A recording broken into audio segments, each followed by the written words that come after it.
One of the biggest criticisms leveled at automobile manufacturers is that all cars look the same. That critique does not apply to the Hyundai Veloster. You're looking at the second generation, and like the first, it's asymmetrical, with one door on the driver's side and, wait for it, two of them on the other. Great for getting your friends into the back, or confusing them. This particular car is faster than the average Veloster because it has a turbo engine. Got to love vitamin T. It's been widely reported that the Veloster name comes from a combination of velocity and roadster. Okay, a couple problems with that. The original car didn't have a lot of velocity, and it's never been a roadster. I talked to a product planner at Hyundai who was involved in launching the first generation, and he said, and I quote, "We just like the name." Works for me. While it's still easy to ID the second gen as a Veloster, the design has changed a lot.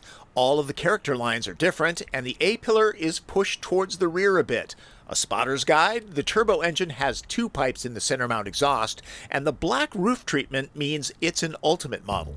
The standard 2-liter 4-cylinder puts out 147 horsepower and 132 pound-feet of torque. Under a steel hood, this 1.6-liter turbo 4-cylinder ups that to 201 horsepower and 195 pound-feet available lower in the rev range.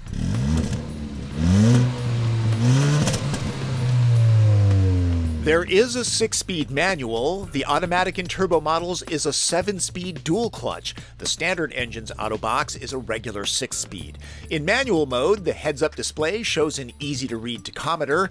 Drive modes adjust throttle and transmission response, plus steering weight with an automatic setting that works well. The engine sound can be altered. Yes, it's artificial. Needless to say, the turbocharger definitely puts some velocity into the Veloster. There's very little power lag, very little torque steer. 0 to 60 happens in about 6.5 seconds. There are enthusiasts that will wake up early on a Sunday morning to have country roads all to themselves. No traffic, no lumbering RVs, just empty pavement. Hyundai hasn't been known to make drivers' cars.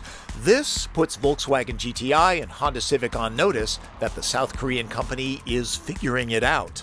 If you're looking for a fun, affordable driver's car, this could be it. It's just a blast to drive in the corners.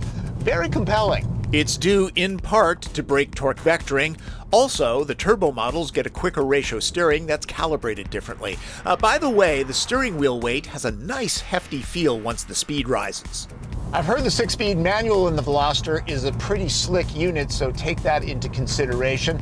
The dual clutch here has good quick shifts, not as snappy as the Volkswagen GTI's dual clutch though. FYI, base turbo models only get the dual clutch.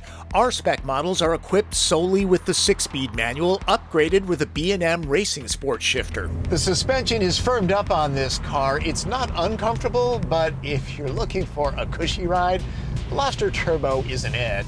While all Velosters come standard with automatic emergency braking, know that this Ultimate model is the only one with pedestrian detection, so if you must step out in front of one, make sure it has a black roof.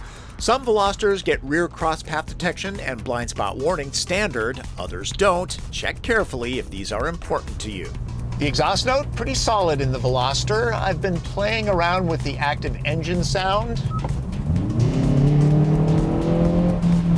Don't know that I notice an awful lot of difference, though. It gets a little deeper, maybe a little louder. It won't change your world, though. There's no penalty to pay at the pump. The turbo with the dual clutch is the most efficient Veloster, and it uses standard-grade fuel. Pushing it fairly hard, my average was about 28 miles per gallon. Notice the unique design element inside the cabin? Keep looking, I'll get back to it. This is not a bad place to look upon while tackling the twisties, but soft-touch plastics will not be found here. At the $29,000 as tested price, there are some creature comforts. The moderately bolstered seats get full leather coverage and heat too. There's wireless phone charging and adaptive cruise control. The automatic climate system is single zone. The sunroof is standard sized. Hyundai's user interface is straightforward with solid touch response.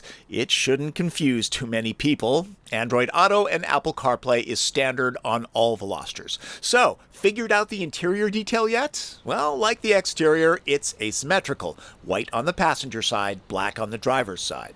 Ever notice Evil Twin doesn't show up when he thinks the back seat is going to be super cramped?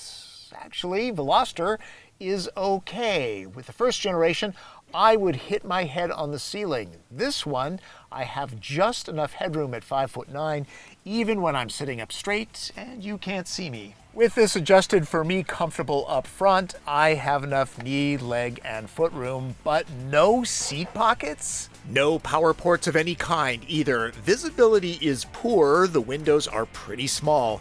Veloster is limited to 2 back here, unless your third passenger is a refreshing beverage. Hyundai claims there's more space here than in Mini Clubman and Volkswagen Beetle.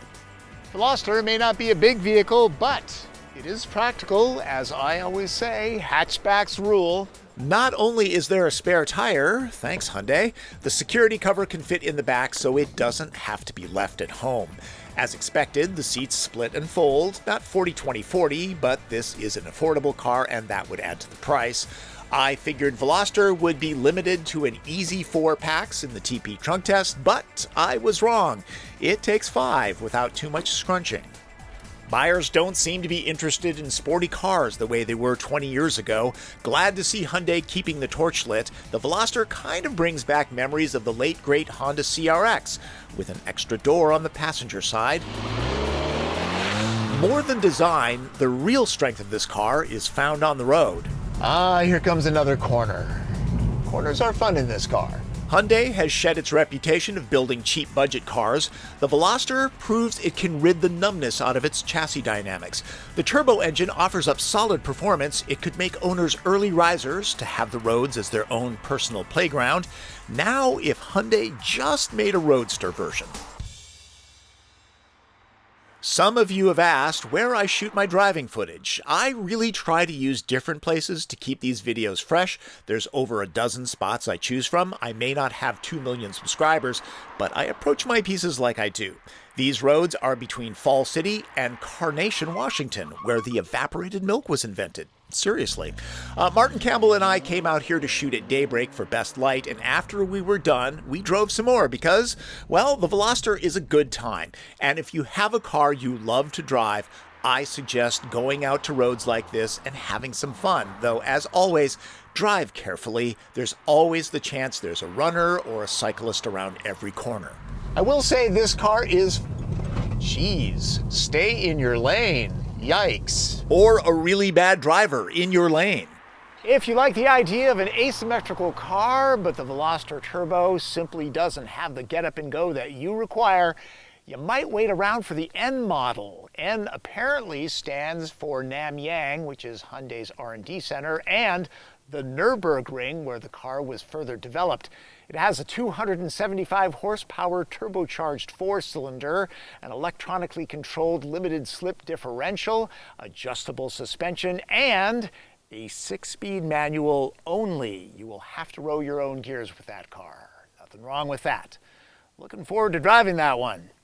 That's Driven. I'm Tom Voelk. Yes, that was a lot to say.